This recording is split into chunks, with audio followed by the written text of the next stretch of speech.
Over the last few years, we've seen a huge increase in the number of districts and schools that have reached out for support around how they can prevent and intervene with student use of vape pens. We were doing a really good job to the point of getting to a nicotine-free generation. Vape pens have completely shifted the landscape of tobacco prevention and intervention work.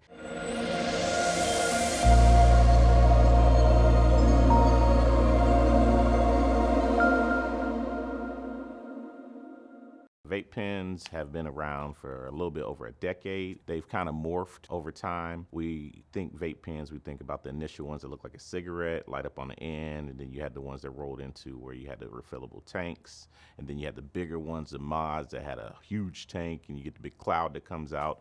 Now what we're dealing with and what we see more in schools are the pod-based ones.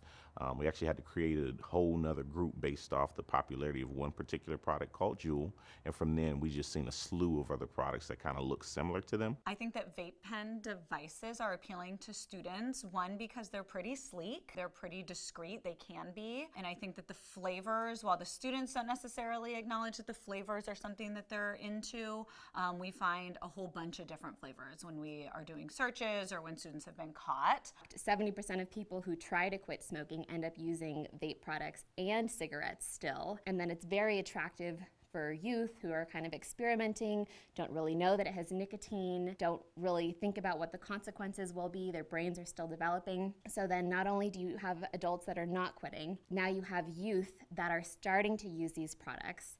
And then we know that youth who vape are 4 times more likely to start smoking cigarettes a year later. So it's just starting this new generation of smokers. I would say vape pens are especially appealing to young people as they have a lot of flavors that you can vape them in. And flavors really help attract my generation as we love all things flavored. Like the biggest thing would be like the flavors. It makes people so curious to see like what it tastes like. They offer thousands and thousands of flavors actually that younger kids are appealed to because they see, oh, it's got my favorite flavor, raspberry, blueberry, even chicken and waffles. It's got all of these flavors that I want to try out. When you look at the advertising, they spend a lot of money and a lot of research on how to attract young people, and they're experts in that. And you see it in the design and the ads of the products. These are not for adults. These are clearly for youth. Adolescents are really misinformed about what these products contain, how much nicotine is in there, what the content does. And part of that comes from marketing, part of that comes from lack of education or misinformation that is going on.